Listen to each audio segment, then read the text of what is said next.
Hi everyone, welcome to this first edition of our new EENA webinar series on emergency communications reforms. I'm Taviana Caminiti, Events Manager at EENA, and we have been waiting a couple of minutes for everyone to connect, but now it's 3 p.m. sharp, so I propose to officially start this first edition of our new EENA webinar series, which will focus on one single country today, which is Romania. With the participation of the Special Telecommunications Service, who kindly accepted to kick off this special new series of EENA webinars. As you know, emergency services operate very differently across continents.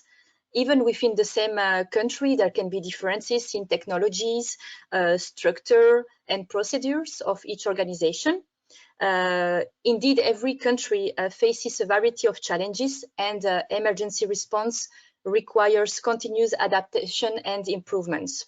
So in this ever-changing context, we have decided to launch this new series of webinars focus on the functioning of emergency call handling systems. And from February to June, emergency services will share their experience and plans with the EENA community.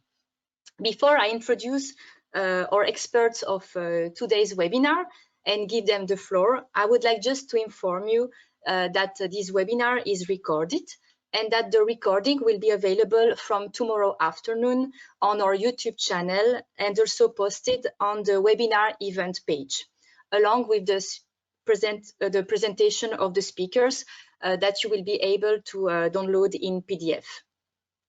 During this presentation, feel free to write your questions to our speakers in the chat window that you can see on the right of your screen. Your questions are public, so don't be shy. Our speakers will be able to answer them at the end of their presentation. And if your question is not answered due to time constraint, feel free to contact our speakers who will share their contact details in their final slide. So don't hesitate to get in contact with them individually after the webinar. That being said, I will now introduce the experts of today that we have the pleasure to have with us today.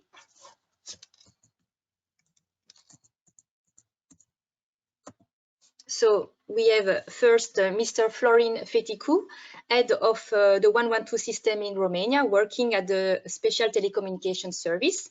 He will explain how the current Oneontwo system works in Romania and based on which national regulations, besides also what are the future reforms that Romania can expect in the Oneontwo domain. So I think that's it for me now. I will give the floor to Florin, and after his speech, we will continue with Daniel Rața, Technical Department Coordinator, still working at the Special Telecommunications Service of Romania. Florin, I will give you the presenter mode, and the floor is yours. Hello everyone. Thank you, Taviana. Thank you for the introduction. Can you see our screen? Yes, we can see your screen perfectly, and we can see you in the screen, in the camera. Thanks. Thank you again. Thanks, EENA, for the opportunity to present the Romanian Oneontwo system and emergency communication reform in our country. My name is Florin Fetiu. I'm the head of Oneontwo system. Next to me is my colleague Daniel Rață, the coordinator of technical department in the emergency system.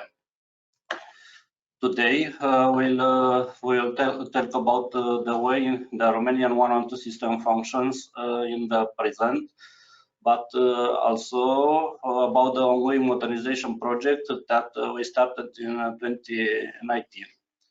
We'll present major activities carried out for the improving the emergency communication and some plans for the future that will help to make a reality.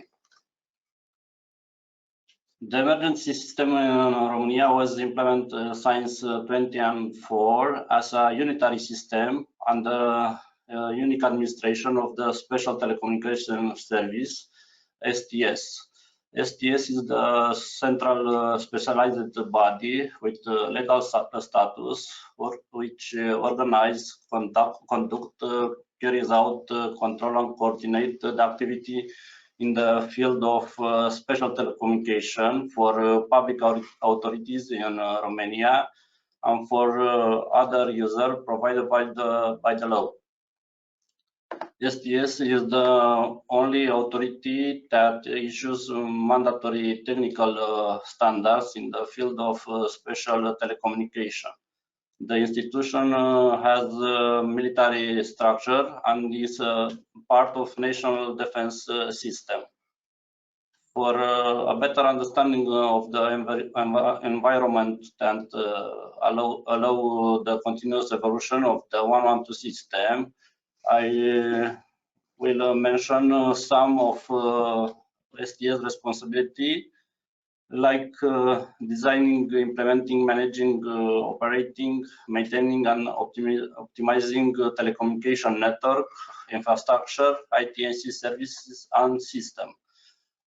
Providing security services associated to the special telecommunication, guaranteeing their confidentiality, providing data center and IT system specific services, providing encrypted communication service and management of cyber security incidents, and of course managing the Oneontwo emergency call system for entire national system.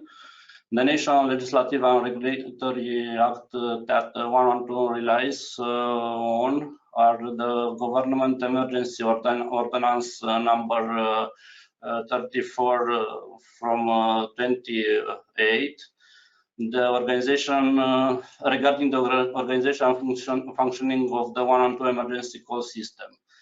Also, government decision number 682 from 29 concerning the national coordinating committee of functioning of the Oneontwo emergency call system, and the decision number 1023 from 28 of the president of National Authority for Management and Regulation in the communication. Since the implementation of the Oneontwo system, all this regulatory act were modified and completed to allow new technology and solutions to be adopted and to better reflect the European Union requirements. According to this law, the only emergency number in Romania is, of course, 112, and the Oneontwo model that was adopted is the number 3 EENA model. So this means that we have a stage 1 PSAP, which is operated by STS personnel that receive and all the emergency call and carry the preliminary interview with the caller. The purpose of interview is to filter out non-emergency call and also to establish the nature of the incident, its location, and to collect data about the victim and the caller. Based on this information, the incident is placed in a category using index 3 that was agreed with all emergency agencies, and the caller is transferred accordingly to the stage 2 PSAPs. Of course, all collected data become available for the agency dispatchers the moment the call is answered. At the stage 2 PSAP level, the agency operator continued the interview with the caller to obtain specific information in order to identify the most suitable resource to ensure the intervention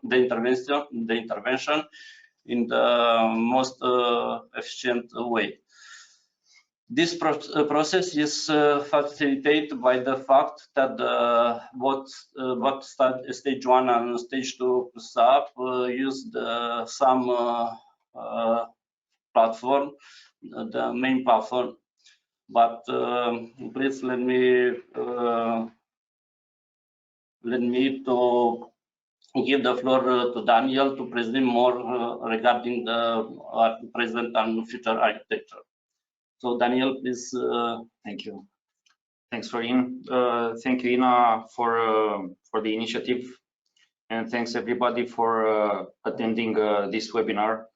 I hope that it will be a very good experience for everybody. Back in 2004, the emergency system consisted in 41 independent systems, one for every county, with servers for voice, application, database, and GIS in a Windows environment controlled by a domain controller. The backup system was a PABX connected to the national telecom operator. Each county had one stage 1 PSAP operated by STS personnel, as Florin said, and one stage 2 PSAP for each major agency, police, ambulance, firefighters, and gendarmerie. In Bucharest, there were more national dispatch centers as stage 2 PSAPs for central authorities, just to mention a few: protection and guard service, counterterrorism, air traffic services, railway authority, national defense. But the communication relied only on the telephony network that STS provided, although the applications were not designed to exchange information. Due to the need for inter-county cooperation, with the hard work of our STS engineers, we found and implemented a solution for inter-county data exchange, which opened a lot of opportunity to adopt new features and have the system that we still use today. Some of the features are presented in the following slides, and I will only mention the cell ID network location, the caller number identification, the vehicle location system, which completed the national emergency system. But the first was to benefit from the inter-county data exchange was the multilingual service, which allowed us to transfer in other counties foreign language speakers. The system was further improved by some other features, like the platform for processing e-calls, which was implemented in 2013 as a pilot in the HERO project, but also some of my favorite solutions, like the 113 SMS service for persons with hearing and speech disabilities, and the enhanced caller location solutions using handset-derived location information, like the mobile application we have developed, Apel 112, Call 112, the HTML5 geolocation solution, and last but not least, our latest implementation, the AML solution. I'm proud to say that these solutions were developed and implemented by the STS specialists using the infrastructure and the services that our institution already provides to the national authorities. In this next slide, you can see some comparative call-related figures. I will not insist on them much, but I will mention that the non-emergency calls dropped this year 18%, and compared to 2018, they dropped 36%, although the non-emergency calls still represent 43% of the total calls we receive. So I will move now towards the next slide, which is the hardware and software modernization project. The project that we believe will make the Romanian 112 system the next generation 112 system. When we started writing the requirements for this tender, we had in mind two main objectives, and also the lessons that we learned in the past years. One of the main objectives were to be more efficient. So the first thing we needed to take care was to change and upgrade all the hardware software, because we still use some of the applications in the hardware that we started in 2004. This has led to the impossibility to upgrade or to replace the hardware due to compatibility issues with the existing platform. And this is why we need that the future system to be hardware and software independent. So we will benefit from web-based voice data clients, and for more hardware independence, we will be able to run virtual desktops that require zero installation, offering the possibility to operate from remote locations. A necessary condition to reach NG 112 status that we want to achieve would be to ensure the capacity to receive calls from different sources, enriched with additional information like text, pictures, video, and local and location information. So for that, we ask for a change in the specific communications regulations to allow SIP connections to the 112 system, being able to receive data-enriched emergency calls while still maintaining the legacy compatibility, for which we will use SIP-I encapsulation that will permit the delivery of cell ID location information. This will also ensure the step-by-step migration process to the new architecture for each county. We intend to make a better use of the services and the systems managed by STS by facilitating the integration with external systems like the Tetra radio network that STS manages, and also other voice networks, VoIP systems, legacy ISDN networks, or private voice networks used by the emergency services and other authorities, also provided by STS. We do not intend to stop here. We aim to increase the interoperability and optimize the intervention by interconnecting with resource location monitoring systems and CCTV networks for traffic management. In the past, we encountered some crisis situations that our system was not prepared to handle, and some counties were flooded with calls from citizens announcing incidents caused by extreme weather events. The capacity of the system was exceeded, although we had some solutions for the overflow of incoming calls. So we want to be prepared in the future by rerouting the calls on multiple levels for both first and second stage PSAPs, using a combination of routing to the most appropriate PSAP and routing based on the roles of an operator or dispatcher. A second main objective, as you see in the slide, was to reduce the emergency management time. We are considering for this several solutions. We have already taken some first few steps in improving caller location solutions, and the new system will add the possibility to receive and manage emergency location information enclosed in the SIP messages. As an NG 112 system, we want to be able to expand the accessibility of the emergency service for people with hearing and or speech disabilities, but also for foreign visitors by enhancing our existing mobile application and enrolling our emergency system in the PMEA environment, having in this way the needed equivalent access required by the communication code, but also to meet the citizens' expectations. We also have in mind some improvements for the second stage PSAPs that will benefit from the additional information that the callers will send, like pictures, data, real-time text, in order to achieve a better operational overview. The tools that supervisors from all call centers will have at their disposal, integrated in the software platform, will be real-time reporting, activity monitoring, and data centralization in order to better assess the operational performance of each member of the shift leading to better human resource management, especially when this is needed the most in crisis situations.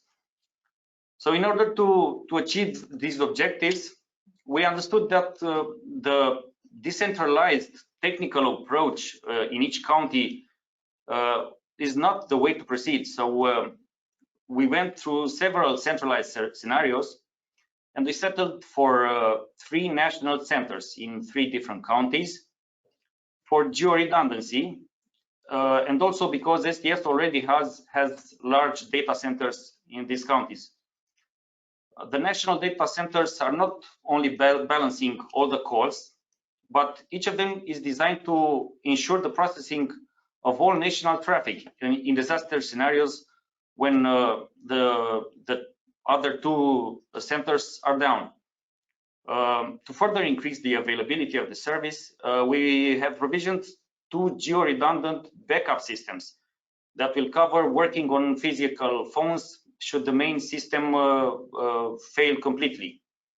Along with this, we will maintain the legacy connection points, and we'll use the backup system to ensure another redundancy layer, but also the migration process towards the new system. The centralized solution is possible thanks to the powerful high-capacity WAN network that STS offers in order to provide top-quality services to national authorities. This whole architecture will be secured by specialized departments existing in STS for protection against cyber attacks. Each national center will have redundant fiber optic connections to the national telecom provider to receive incoming SIP calls. The calls will be routed by stage 1 PSAPs in every county, or most appropriate PSAP, using 3 redundant links over a dedicated network built on the infrastructure provided by STS. This will ensure the high availability of the system. Already, all major stage 2 PSAPs are connected using redundant solutions using fiber optics or high-capacity radio links. As a conclusion, this means that we will have an all-IP network dedicated for the emergency system at national level and for all entities enrolled in the system. This is the exact EZINet that's a must in an NG112 system. Aside from the core of the system, the hardware and software modernization project will improve the availability of some of the major components you see in this slide, with a very big impact in the functioning of the emergency system. I will mention the voice and data application, the CAD, the voice backup subsystem, the GIS, the location, automatic resource location system. We will also have components for the interconnection with public networks for the transit of emergency calls.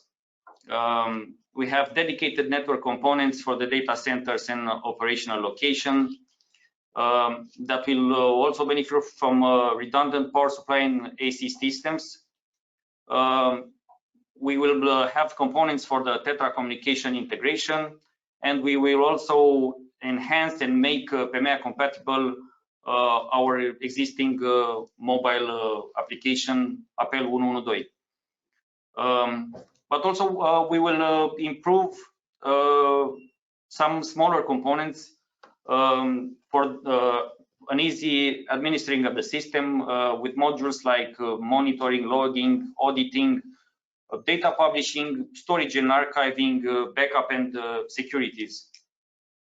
Some of the features that will ensure the implementation of an NG112 system are shown in this following slide.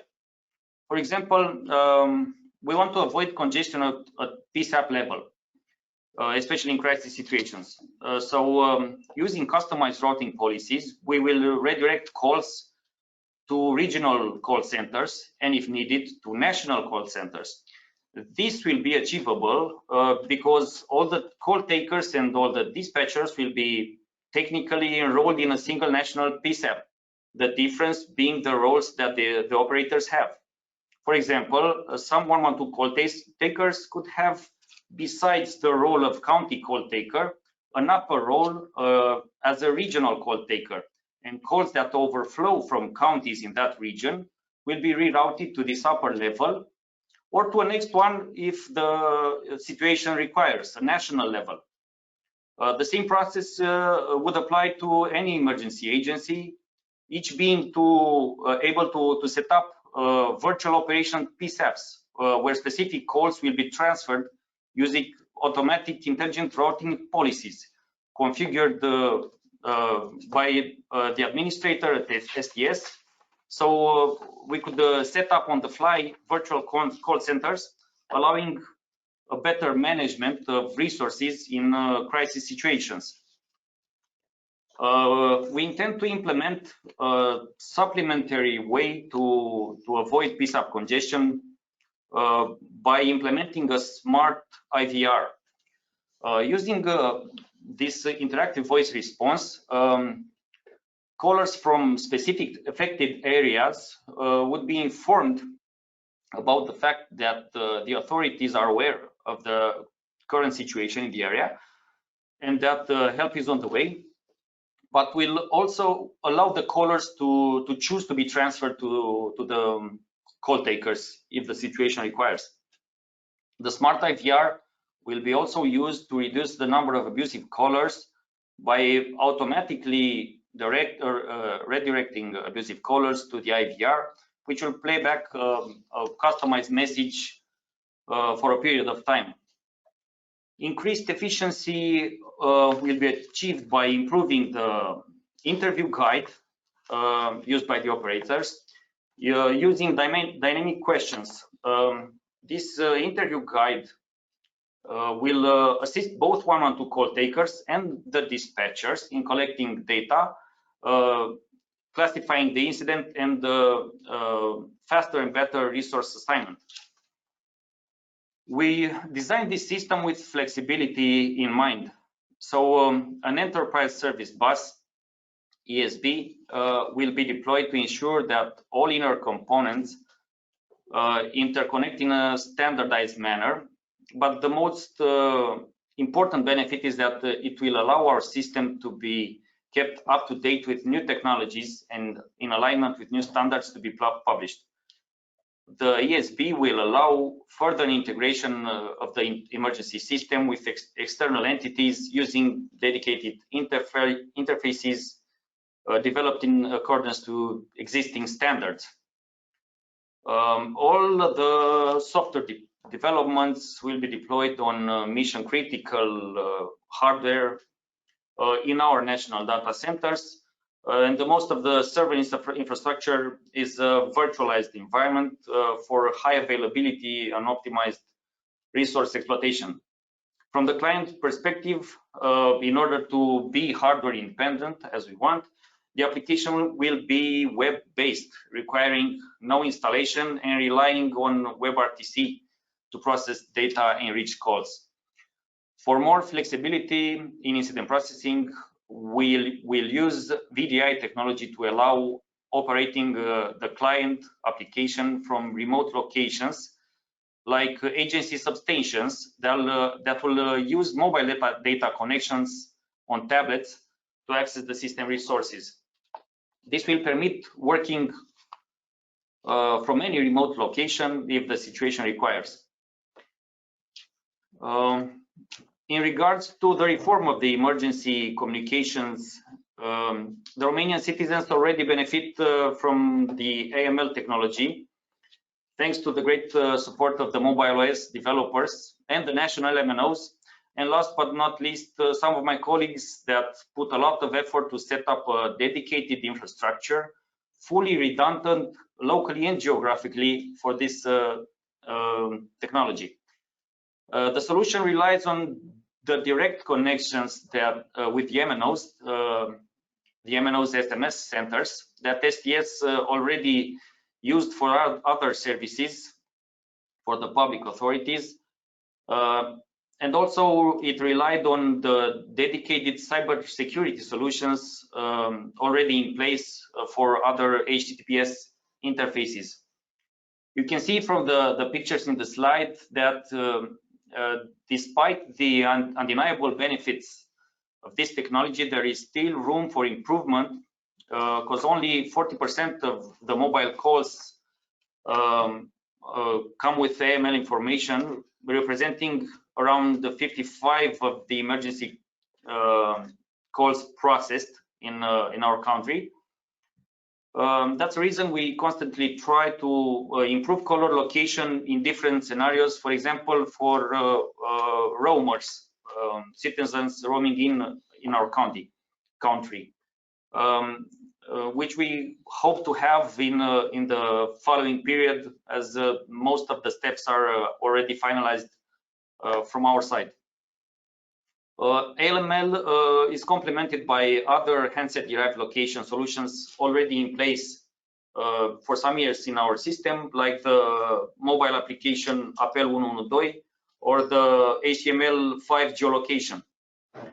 We also try to make the most out of the fact that there are a lot of WhatsApp users in our country, and we have provided tablets to the PSAP operators in each county to request the callers to share their location during an emergency call if this is the single solution that they have. We have implemented the eCall platform as a hero member, because STS was a member in the project in 2011-2013, and the platform is integrated in the Oneontwo system. It uses a centralized architecture with 2 geo-redundant centers, where calls are routed based on the specific eCall flag to the national eCall PSAP in Bucharest. This call center is backed up in Brașov, and the MSD is decoded, and the incident is transferred directly to the county emergency agencies that are responsible in the incident area. In regards to the TPSP eCall, we have available a custom interface that we developed based on the CAP protocol, and it's available for private eCall service providers. But until now, we only had preliminary discussions with several providers, but no actual integrations were completed. In the future system, we will use the ASB to easily create a more standardized TPSP interface that I hope it will be more successful, though I believe there are still some discussions on this subject. Moving on, related to the public warning system, in Romania, our public system is called RoAlert. It allows the broadcasting of self-broadcast messages for warning and alarming the population in emergency situations where the lives and health of citizens are in danger, such as extreme weather events, threatening floods, terrorist attacks, or other situations that seriously threaten communities. RoAlert is operated in Romania by the Ministry of Internal Affairs through the General Inspectorate of Emergency Situations, and is implemented with the technical support of the Special Telecommunications Service. Some of its features are broadcasting of warning messages through the mobile networks of the operators, fast delivery of the messages to the users in the threatened area, instant display of the messages on the screen of the mobile terminal without the need for user interaction.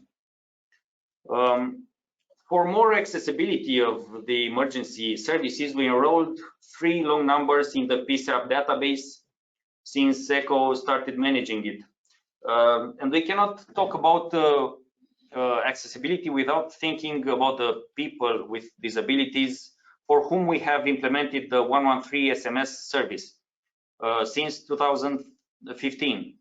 But sadly, this service is not used that much, and the reason could be that the processing an incident using text messages is difficult, both for the PSAP operators, but also for the person in need due to a limited vocabulary, sometimes hard to understand. This is why after the modernization project, our mobile 112 application and our emergency system will become part of the PEMEA ecosystem without the need for registration, available for everybody with no restrictions, and enriched with the possibility to announce the emergency using total conversation, real-time text, pictures, video, and more additional data like the language spoken, or if the user chooses, he could share a medical profile.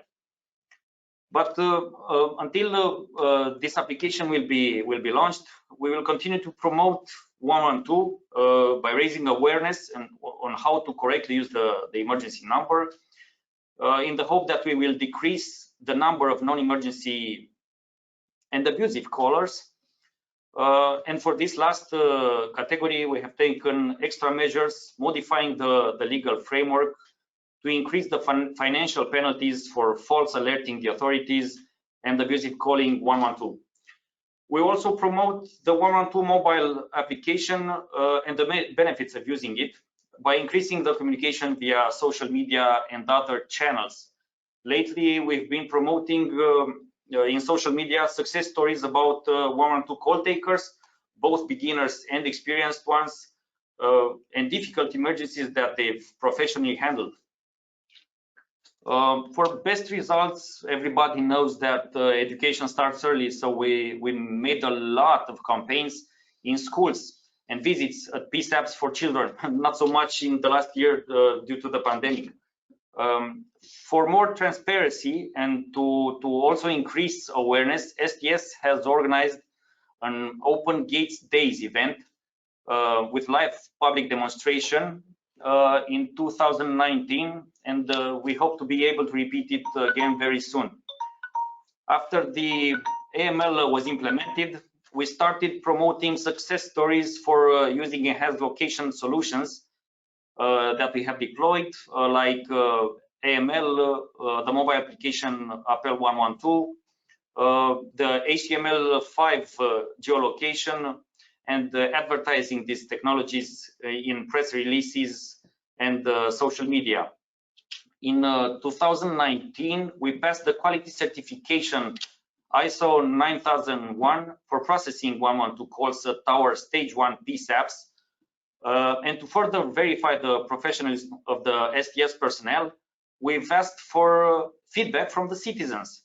On this matter, 94 of the respondents confirmed that they trust calling the 112 number, and nearly 96% declared that they are satisfied by the interaction with the 112 call takers.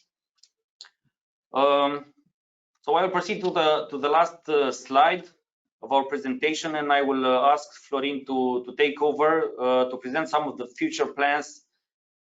And now I will check the chat for any questions from your side. Florin, please. Thanks, Dan. Thanks. Great speech. Thank you.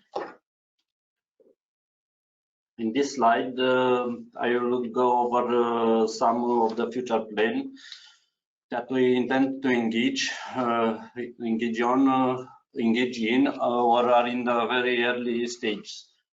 Just to mention them, for improving the location solution, we intend to pilot AML version 2 with Google as soon as possible. And we analyze the possibility to enhance the network location solution with the help and the improvement of one of the MNOs. Also, we try to improve accessibility of our emergency system by finding a solution for the Romanian citizens to call from abroad. And we already made some steps for this subject. A project that will help the operational process is the artificial intelligence speech to text project, and for this my colleague are already training the pilot. And finally, a very new project to use is new project for us is to use the drones in order to increase the coverage of emergency communication in a very remote area, and also for search and rescue mission. This concludes our presentation, and we are now ready to answer for some of your questions in the chat. Somebody asked which company has delivered the nationwide Oneontwo system in Romania. The existing system was developed using an Ericsson solution, which is now, I believe, provided by Carmenta. It's the Corecom application. It covers right now. It covers all the major cities in our country, and we use it to extend the informatic chain upon the level of medical resource of intervention, and some of the hospitals also benefit from some of the data collected since the emergency was answered.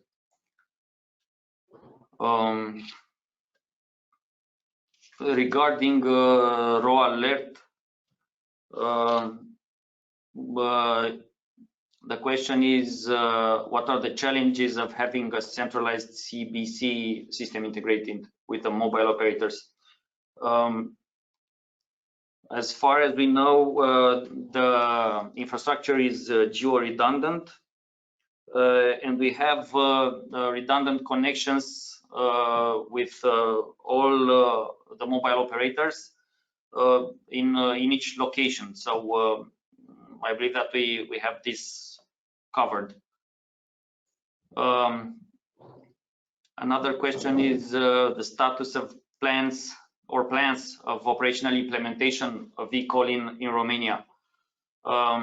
As I mentioned in a presentation, the eCall platform was developed as a project in the HERO project, where STS was a member. After this project was finished, we had a pilot that still continues to process e-calls at national levels.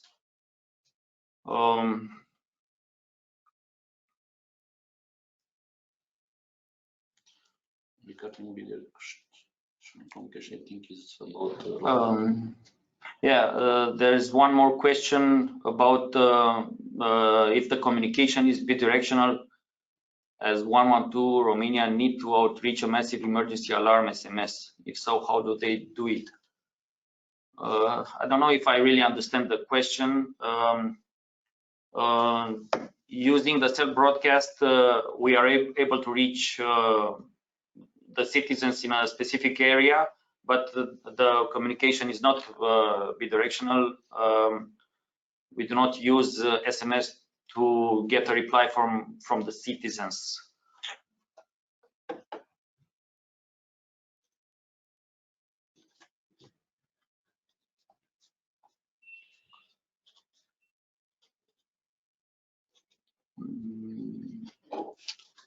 There is another question related to GDPR and data protection issues during the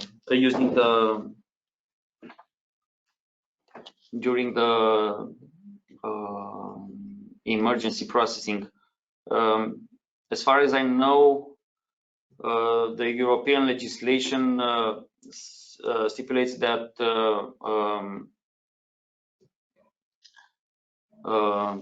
data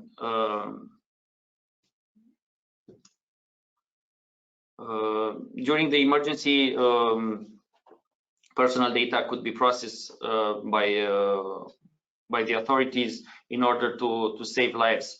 The application will have a disclaimer, and the user will be informed about the fact that they choose to share personal data, like I said, the medical profile, in order to get better assistance from the emergency services.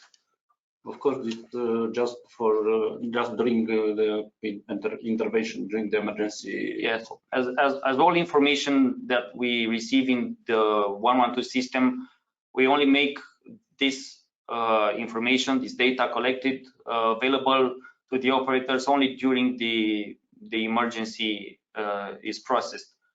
So this will not be made public to any third parties, and it will only serve the purpose of helping the person in need.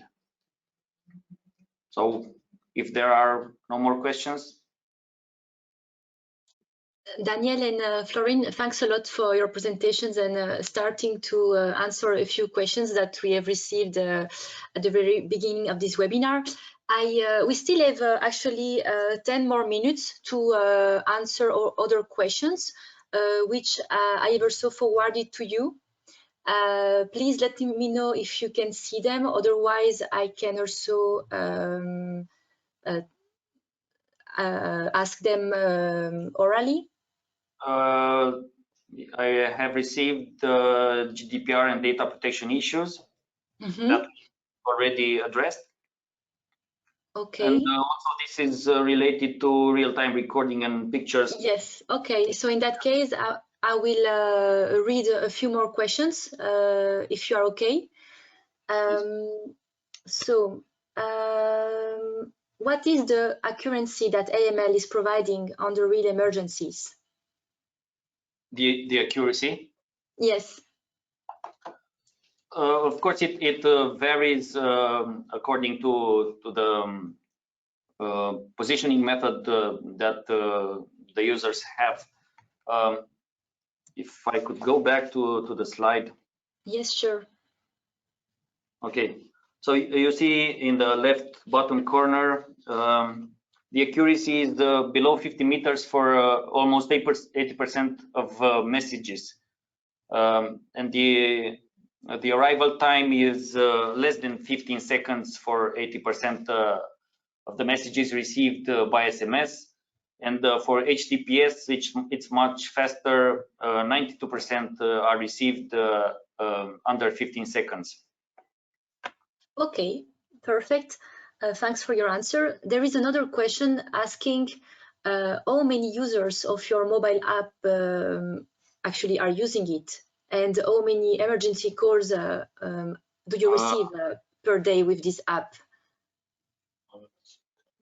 I don't have this. You don't have the information. Okay, no problem. We could ask for it in a few moments. If we could switch to a different question. Yes, sure. And I also invite our participants who have more specific questions to email you at the end of this webinar.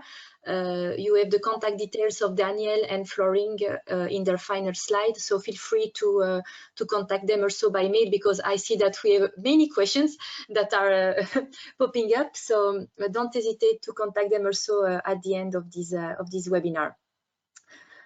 So I will pick up another question.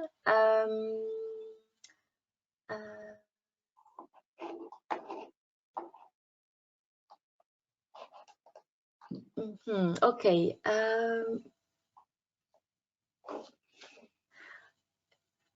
Is your public warning solution remain at cell broadcast solution, or is there any plan to introduce it in the future LB SMS, CAP, social network, voice messaging as secondary channels? We always take into consideration improving our system. As far as I know, there are some plans to use LBS. I'm not very aware of their status, but we always try to improve every system and every functionality in order to offer better assistance to the citizens. Okay, thanks for your answer. So we have 12,573 calls using the mobile application Apel 112 in 2019-2020, and there are more than 500,000 of downloads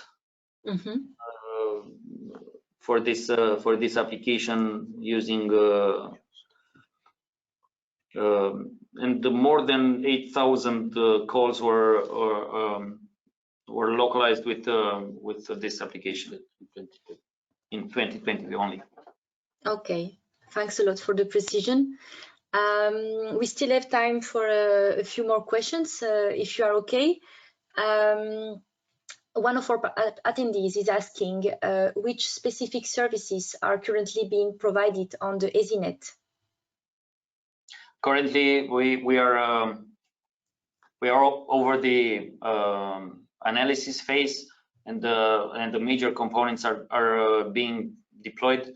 So we are still at the beginning of the implementation of the new Oneontwo system, and we hope that we can present it in a more technical approach in maybe the following year. So I do not have many details on this. Okay, thanks for your answer. I will try to submit to you another question.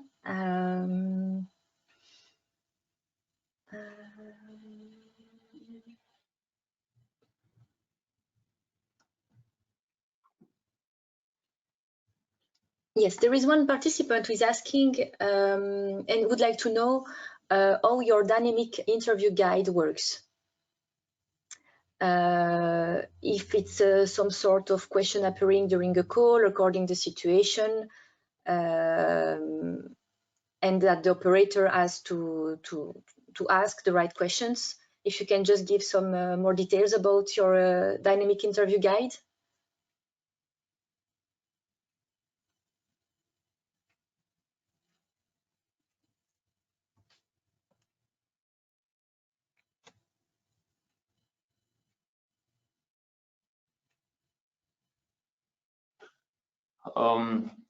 I don't have much information on this subject, but the questions will be changed according to the feedback, the information collected from the citizens. This interview guide will be realized together with the emergency agencies, and it will consist in a lot of work, because it's a very delicate subject.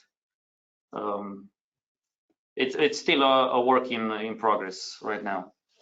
Okay, thanks for the specification. I have another specific question, which is how many persons are working in one PSAP?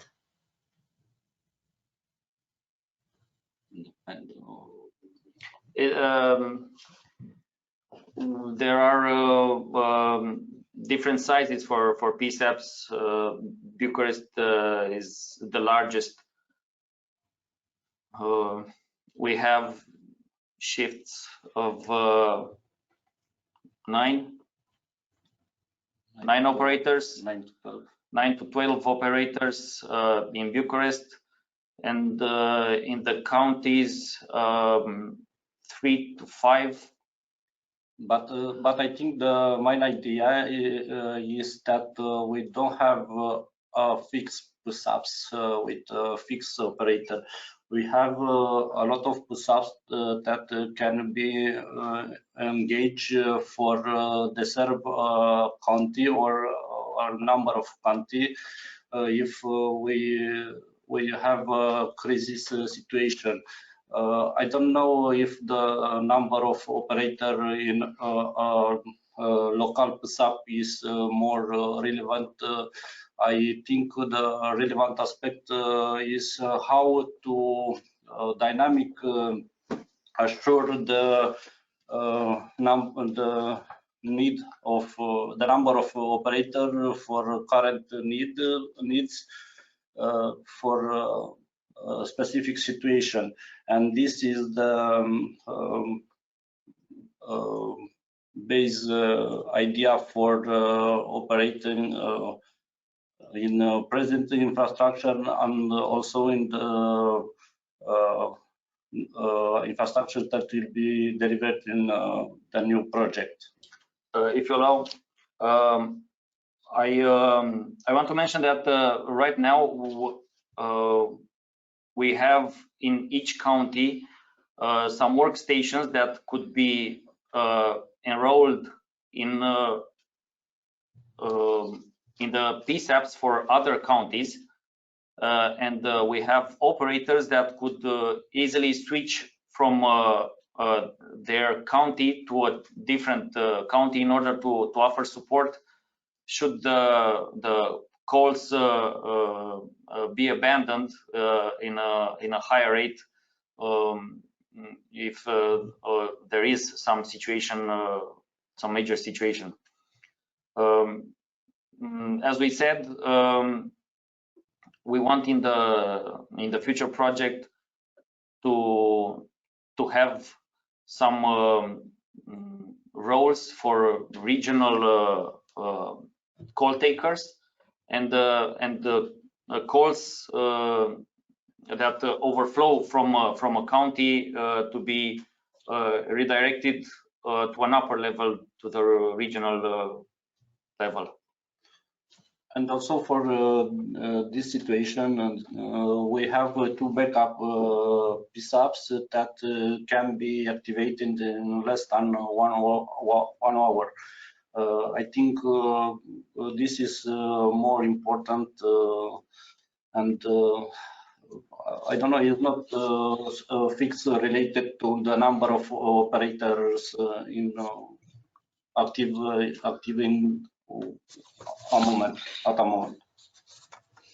Okay, I thank you a lot, Daniel and Florin, for these very informative and complete presentations. Thanks for your time to answer so many questions. Unfortunately, it's already 4 p.m. And it's time for us to close up this webinar. Thanks really, guys, for kicking off this new EENA series of webinars. It was really interesting. We can really see that there are many ongoing projects and reforms, and that there are still many on your pipeline. So thanks, guys, for your efforts to improve emergency response for your citizens and visitors in Romania. We really hope to travel to your beautiful country very soon, when the situation will allow it. And I really invite all our participants to contact Florin and Daniel. You have their contact details to ask all your questions, because I'm sure you can really learn a lot from their experience and their good practices. I will also remind you that the presentation of today has been recorded, and that you will find the recording and the presentation of Florin and Daniel on our EENA website. If you have any suggestions, questions, feel free to send me also an email to improve the running of these webinars. You can see all information about our webinars and updates on our EENA website. You can see the link on this slide. And I'm also presenting what are the next countries who will present their 112 system. So as I told you, every month until June, we will have one country presenting their 112 systems, their reforms to improve the emergency response. So in March, we will have normally Greece. It's still to be confirmed, so stay tuned on our website to know if the presentation will happen. The next ones are already confirmed. We will have Bulgaria in April, France in May, and in May we will have also the Netherlands. So more countries are to come, so really stay tuned for EENA news to know what are the next countries to present in this new EENA series on emergency communications reforms. So that's it for my side. I really thank again our speakers for their really complete presentations, and also to all of you for joining today. Take care, everyone. Thank you, Tatiana. Thank you, EENA, for the initiative, and thank everybody for their instinctness. Thanks a lot. Take care, everyone. Bye-bye. Bye.